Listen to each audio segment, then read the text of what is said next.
கிறிஸ்துவின் கிறிஸ்தவம், இது வாழ்வின் வழி. Christianity of Christ, this is the way of life.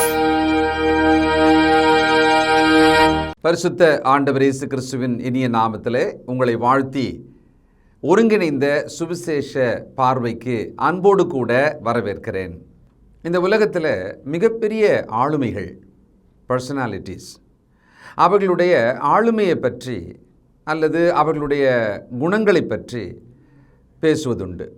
உதாரணமாக அவர்களோட தலைமை பண்புகள், அவங்க எப்படி ஒரு தலைமைத்துவம் பண்ணாங்க அப்படின்னு சொல்லிட்டு. இப்போது ஹிட்லர் அப்படின்னும் போது ஒரு கொடுங்கோல் ஆட்சி அப்படின்னு சொல்லுவாங்க. அந்த மாதிரி ஸ்டாலின், அது மாதிரி பல பேர். மகாத்மா காந்தியோட ஆளுகை பண்பு எப்படிப்பட்டது? அஹிம்சை அப்படின்னு சொல்லுவாங்க. அப்போது ஒருத்தர் எவ்விதமாக மக்கள் நடுவில் தன் ஆளுகையை செய்கிறார், வழி நடத்துகிறார் அப்படின்ற ஒரு தலைமைத்துவம் இருக்கு இல்லையா, அந்த லீடர்ஷிப், அதை எல்லாருமே கவனிப்பாங்க. அதிலிருந்து சில விஷயங்களால் அவர்கள் அடையாளப்படுத்தப்படுவாங்க அந்த தலைவர்கள். நமது ஆண்டவர் இயேசு கிறிஸ்து இந்த பூமியில் ஒரு 3.5 ஆண்டு காலம் மக்கள் நடுவில், திரளான மக்களுக்கு முன்னால், தனிப்பட்டவர்களுக்கு முன்னால், கிராமம் பட்டணம் என்று சொல்லி தன்னுடைய ஊழியத்தை செய்தார். அவருடைய தலைமையை பார்க்கும்போது சில விஷயங்களை அதில் ரொம்ப கவனித்து சொல்லுவாங்க. அதில் ஒன்று தான், அவர் அதிகாரமுடையவராக போதித்தார்.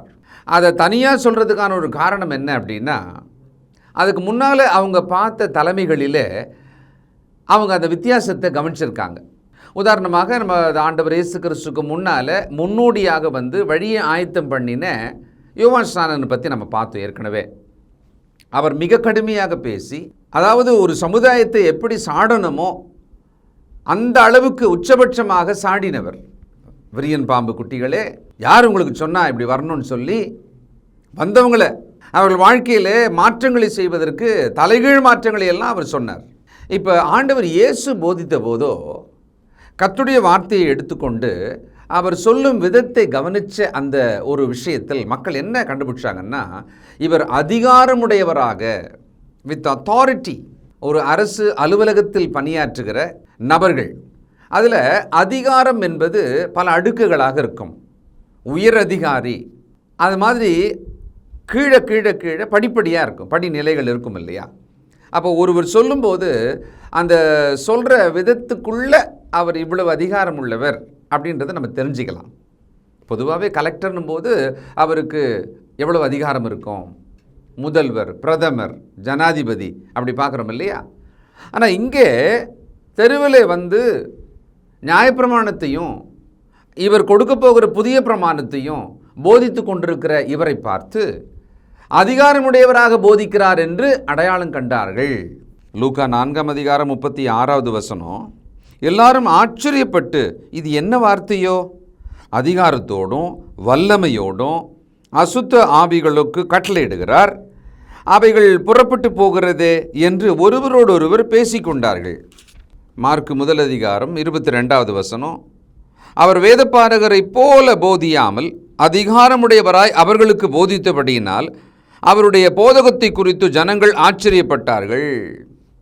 அன்னைக்கு யூத சமூகத்துக்கு நடுவில் ஜபாலயங்களிலே பொதுவிலே வேத பாரகர், வேத வசனங்களை எல்லாம் பதிவு செய்பவர்கள், அவங்க போதிக்கிறத எல்லாருமே கேட்டிருக்காங்க. இவங்க என்னன்றாங்க, அந்த வேத பாரகர் போதிக்கிறத விட இவர் என்னமோ கொஞ்சம் கூடுதல் அதிகாரமுடையவராக போதிக்கிறாரே, மிகப்பெரிய உயர்ந்த அதிகாரத்தில் இருப்பவரை போல போதிக்கிறாரே அப்படின்னு கவனிச்சாங்களாம். நமது ஆண்டவர் இயேசு கிறிஸ்து வானத்திலும் பூமியிலும் அதிகாரமுடையவர். அவரால், அவர் மூலமாக, அவருக்காகவே சகலமும் படைக்கப்பட்டது.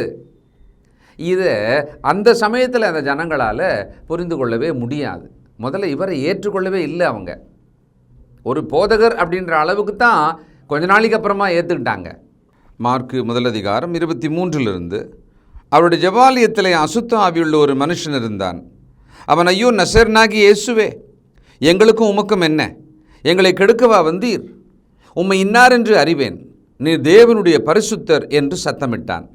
அதற்கு இயேசு, நீ பேசாமல் இவனை விட்டு போ என்று அதை அதட்டினார். உடனே அந்த அசுத்த ஆவி அவனை அலைகழித்து மிகுந்த சத்தமிட்டு அவனை விட்டு போய்விட்டது. எல்லாரும் ஆச்சரியப்பட்டு, இது என்ன, இந்த புதிய உபதேசம் எப்படிப்பட்டது? இவர் அதிகாரத்தோடு அசுத்த ஆவிகளுக்கும் கட்டளையிடுகிறார், அவைகள் இவருக்கு கீழ்ப்படுகிறதே என்று தங்களுக்குள்ளே ஒருவரோடொருவர் சொல்லிக் கொண்டார்கள். அது முதல் அவருடைய கீர்த்தி கலிலேயா நாடெங்கும் பிரசித்தமாயிற்று. அவருடைய கீர்த்தி அந்த கலிலேயா நாடெங்கும், பல நூறு ப்ராவின்ஸ் ஊர்கள் உள்ளது கலிலேயா, அந்த எல்லா இடமும் பரவிடுச்சுங்களாம். என்னன்னா, அசுத்த ஆவியை அதட்டி விரட்டினார். அங்கு ஒரு அதிகார தொனியை அவர்கள் பார்த்தார்கள். நமது ஆண்டவர் இயேசு கிறிஸ்து மனத்தாழ்மையும் சாந்தமுள்ளவராக சத்தியத்தை போதிக்கிறவர். ஆனால் அதற்குள் இருக்கிற அதிகாரம் என்பது தெரியும். கண்டிப்பாக அசுத்த ஆவியுள்ள பிசாசு அப்படின்னு பார்க்குறோம், சாத்தான் அப்படின்னு பார்க்குறோம், அசுத்த ஆவின்னு பார்க்குறோம், பொல்லாத ஆவி, இப்படி பல வகைகளிலே நம்ம வார்த்தைகளை பார்க்கலாம். இந்த அசுத்த ஆவிகள் சாத்தானுக்கு கீழாக செயல்படுகிற வேலையாட்களாக நாம் பார்க்கலாம்.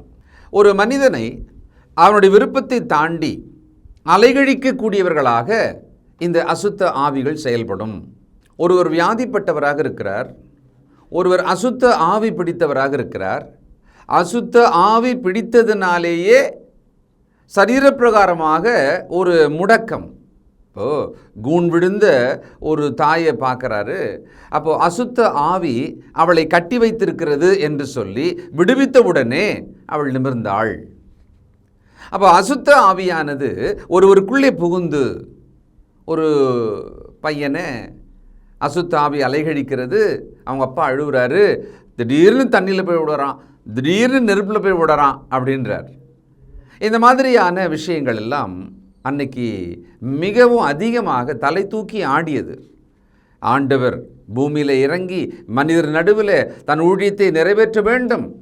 சாத்தானுக்கு அது பொறுக்காமல் பல வகையில் அங்கே தன்னுடைய ஒரு எரிச்சலை, தன்னுடைய ஒரு தடைகளை அவன் காண்பித்ததாக தான் நம்ம இப்படி பார்க்குறோம். இயேசு பேதுருவின் வீட்டில் வந்து அவன் மாமி ஜுரமாய் கிடக்கிறதை கண்டார். அவர் அவள் கையை தொட்டவுடனே ஜுரம் அவளை விட்டு நீங்கிற்று. அவள் எழுந்திருந்து அவர்களுக்கு பணிவிடை செய்தாள். அஸ்தமனமான போது பிசாசு பிடித்திருந்த அநேகரை அவரிடத்தில் கொண்டு வந்தார்கள். அவர் அந்த ஆவிகளை தமது வார்த்தையினாலே துரத்தி பிணியாளிகள் எல்லாரையும் சுஸ்தமாக்கினார். அவர்தாமே நம்முடைய பலவீனங்களை ஏற்றுக்கொண்டு நம்முடைய நோய்களை சுமந்தார் என்று ஏசாயா தீர்க்கதரிசினால் உரைக்கப்பட்டது நிறைவேறும்படி இப்படி நடந்தது. இங்கே அசுத்த ஆவியினால் பிடிக்கப்பட்டவர்கள் அந்த ஆவி விரட்டப்பட்டவுடனே விடுதலை ஆகிறாங்க. பிணியாளிகளாக சுகவீனராக இருப்பவர்களுக்கு சுகம் கொடுக்கிறார், அவர்கள் சுகம் பெற்று போகிறாங்க. ரெண்டு வித்தியாசங்களை நாம் இங்கே பார்க்கலாம். பேதுருவோட மாமியார் ரொம்ப ஜுரமாக படுக்கையாக இருக்காங்க, அதான் நாம் அங்கே புரிஞ்சுக்கிறோம். சுகமாக்கின உடனே எழுந்திருக்கிறாங்க, பணிவிடை செய்கிறாங்கன்னு என்ன அர்த்தம்? அவங்க சாப்பிட்றதுக்கு உடனடியாக ஏதாவது சமைத்து அவங்களுக்கு கொடுத்துருக்கணும். லூக்கா 4:39 அவர் அவளிடத்தில் குனிந்து நின்று ஜுரம் நீங்கும்படி கட்டளையிட்டார். அது அவளை விட்டு நீங்கிற்று. உடனே அவள் எழுந்திருந்து அவர்களுக்கு பணிவிடை செய்தாள். அந்தம்மா படுத்துட்டு இருக்காங்க, அதனால தானே அவர் குனிந்து அங்கே சுகம் கொடுக்குறார் இல்லையா? அந்த ஜுரம் நீங்கிற்று. பாருங்க, ஜுரமானது உடனே போய்விட்டதுன்னு பார்க்குறோம். நமது ஆண்டவர் இயேசு கிறிஸ்து நம்மை சுகமாக்குகிறவர். இன்றைக்கு நமக்கு இருக்கிற வார்த்தை என்ன? அவருடைய வாக்கு என்ன? அவர் தழும்புகளால் நாம் சுகமாகிறோம் என்று வேதம் சொல்லுது. இங்கே நம்ம படித்த இடத்துல பார்த்திங்கன்னா அந்த ஒரு இடம் இல்லாமல் நம்ம ஏற்கனவே படித்தோம். ஏன்னா சிலுவையில் மரித்த பிறகு தான் அவர் தழும்புகளால் குணமாகிறோம் என்றது அங்கே வரும். பார்த்தீங்களா, ஏசியாவில் குறிப்பிட்டதை அந்த தழும்புகளால்ன்ற வார்த்தை இல்லாமல் அதுக்கு முந்தின வார்த்தையை மாத்திரம் இங்கே நம்ம படிக்கிறோம். ரொம்ப தெளிவாக கர்த்தருடைய வசனம் நமக்கு போதிக்கிறது. குறிப்பாக நமது ஆண்டவர் இயேசு கிறிஸ்து ஒரு நோயின் மேல் அதிகாரமுடையவராக அதை நீங்க செய்கிறார். அசுத்த ஆவிகள் மேல் அதிகாரமுடையவராக அதை நீங்க செய்கிறார். லூக்கா 4 40 முதல். சூரியன் அஸ்தமித்த போது ஜனங்கள் எல்லாரும் தங்களுக்குள்ளே பல பல வியாதிகளால் வருத்தப்பட்டவர்களை அவரிடத்தில் கொண்டு வந்தார்கள்.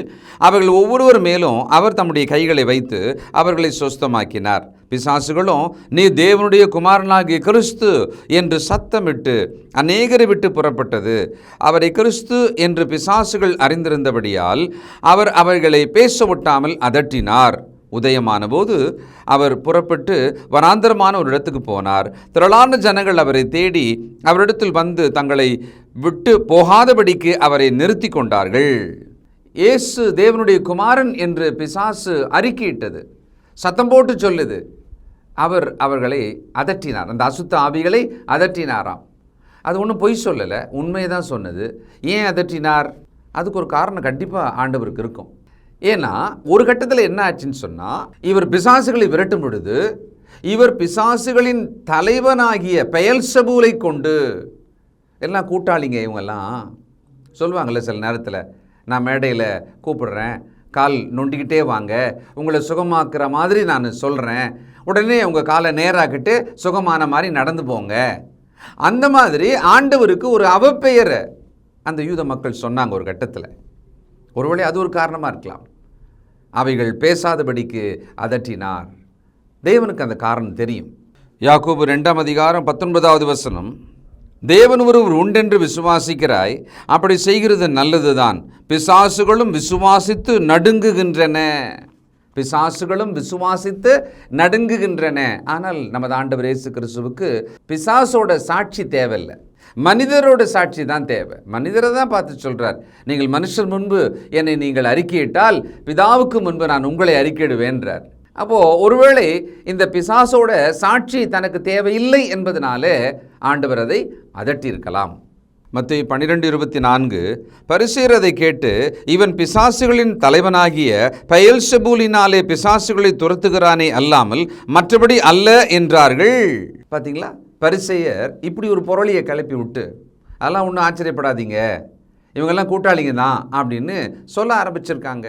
அதனால கூட நான் ஏற்கனவே சொன்ன மாதிரி அந்த பிசாசின் அசுத்த ஆவியோட அறிக்கையை, தேவனுடைய குமாரன் கிறிஸ்து என்ற அறிக்கையை அதட்டி அப்படி பேசாதே என்று வாயை மூடினார். இப்போ அதிகாரமுடையவராக போதித்தார், அசுத்த ஆவிகளை அதட்டினார், நோய்களை விரட்டினார்.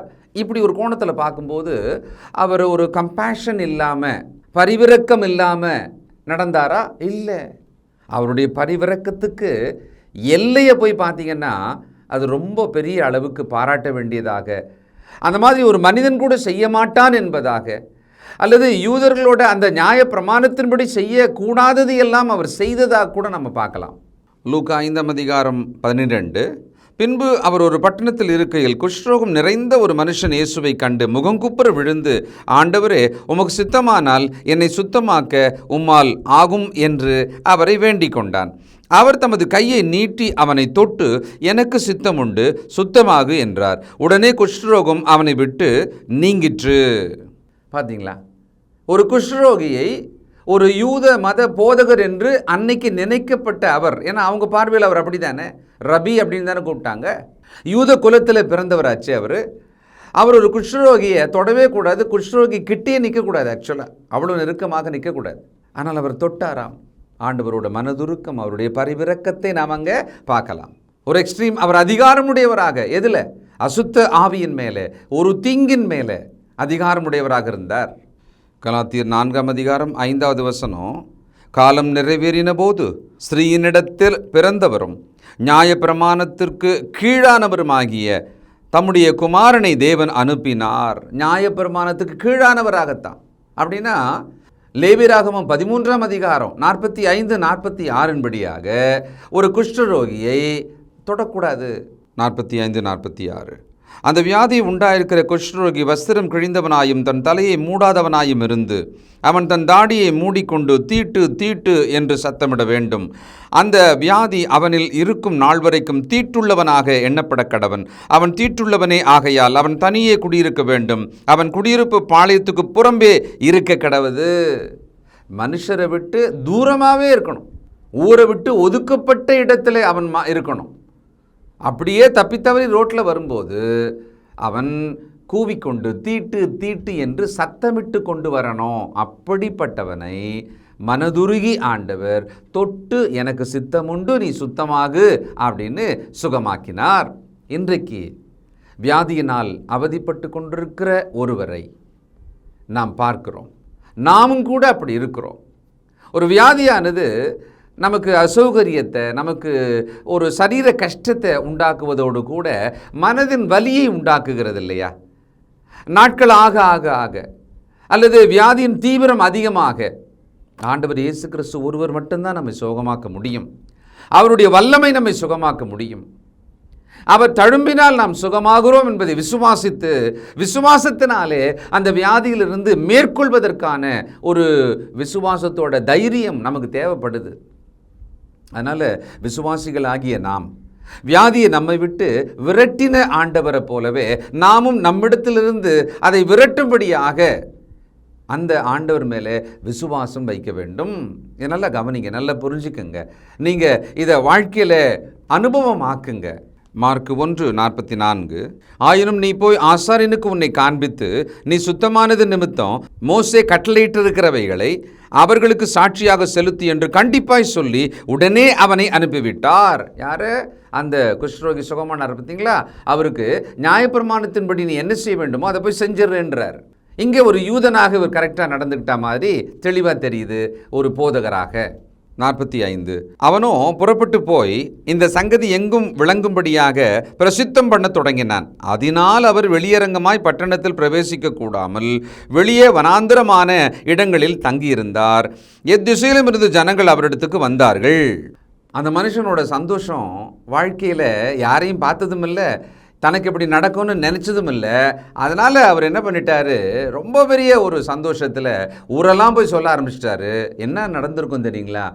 எல்லாம் கேட்டவங்க, சின்ன வியாதி பெரிய வியாதி எதுவாக இருந்தாலும் எல்லாரும் திரளாக ஆண்டவரை தேடி வர ஆரம்பிச்சுட்டு இருப்பாங்க. அவர் தனிமையில் ஜெபிக்க, தன் தகப்பனோடு பிதாவோடு கூட அவர் ஜெபிக்க வனாந்திரத்துக்கு போக வேண்டியதாக போச்சு. இன்னும் மக்கள் விரட்டி கொண்டே தான் போயிருக்காங்க. மத்தேயு 9:3 அப்பொழுது வேதபாரகரில் சிலர் இவன் தேவதூஷணம் சொல்லுகிறான் என்று தங்கள் உள்ளத்தில் சொல்லிக் கொண்டார்கள். இது என்ன தெரியுங்களா சம்பவம்?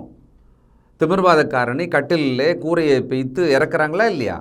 அப்போ அவனை பார்த்த உடனே ஆண்டவர் சொல்கிறாரு, உன் பாவங்கள் மன்னிக்கப்பட்டனன்றார். உடனே இதை தேவதூஷணம்னு சொல்கிறாங்க. என்ன அப்படின்னா அவங்க மனசுக்குள்ளே என்ன இருந்தது, இவர் தச்சனுடைய மகன், நமக்கு நல்லாவே தெரியும். இவர் தேவன் அல்ல, தேவன் ஒருத்தர் தான் பாவங்களை மன்னிக்க முடியும், இவர் பாவங்களை மன்னிக்க முடியாதே, அப்போ இது தேவதூஷணம். லூக்கா 5:17 பின்பு ஒரு நாள் உபதேசித்துக் கொண்டிருக்கிற போது கலிலேயா யூதேயா நாடெங்கிலும் உள்ள சகல கிராமங்களிலும் எருசலேம் நகரத்திலும் இருந்து வந்த பரிசேயரும் நியாயசாஸ்திரிகளும் உட்கார்ந்திருந்தார்கள். அப்பொழுது பிணியாளிகளை குணமாக்கத்தக்கதாக கர்த்தருடைய வல்லமை விளங்கிற்று. 21 அப்பொழுது வேதபாரகரும் பரிசேயரும் யோசனை பண்ணி, தேவதூஷணம் சொல்லுகிற இவன் யார்? தேவன் ஒருவரையன்றி பாவங்களை மன்னிக்கத்தக்கவர் யார் என்றார்கள். தெளிவாக அவங்க பேசிக்கிறாங்க இல்லையா? இந்த சிந்தனையை, அவர்கள் பேச்சை ஆண்டவர் அறிந்து அந்த மனிதனை அவர் சுகமாக்கினார். இப்போ சுகமாக்கிட்ட உடனே அவங்களுக்கு இப்போ வேறு ஆப்ஷன் வந்து ஆகணும். என்ன? தேவ வல்லமையுடையவராக இருக்கிறார், தேவனுடைய வல்லமையால் இந்த சுகத்தை இவர் உண்டாக்குகிறார் அல்லது கொடுக்கிறார். அப்படியானால் இவர் பாவங்களையும் மன்னிக்கிறாரே, அப்போ தேவனாக இருக்கணுமே. ஆக நமது ஆண்டவர் இயேசு கிறிஸ்து அதிகாரமுடையவராக போதித்ததை பார்த்தார்கள், அதிகாரமுடையவராக பிசாசுகளை விரட்டினதை பார்த்தார்கள், வியாதியின் மீது அவர் அதிகாரம் செலுத்தியதை பார்த்தார்கள். கடைசியாக பாவத்தின் மீது அதிகாரமுடையவராக உன் பாவங்கள் மன்னிக்கப்பட்டன என்று அவர் மன்னிப்பை கொடுத்தார் பாருங்களேன். தாங்கவே முடியல பரிசேயர், வேதபாரகர், சுற்றி இருந்த இந்த மத தலைவர்களால். அவங்க தேவதூஷணம் என்று சொன்னாங்க. இங்கிருந்து தான் அவரை கொலை செய்ய வேண்டும் என்கிற ஒரு தீவிரம் தொடர்ந்ததாக நாம் பார்க்கிறோம்.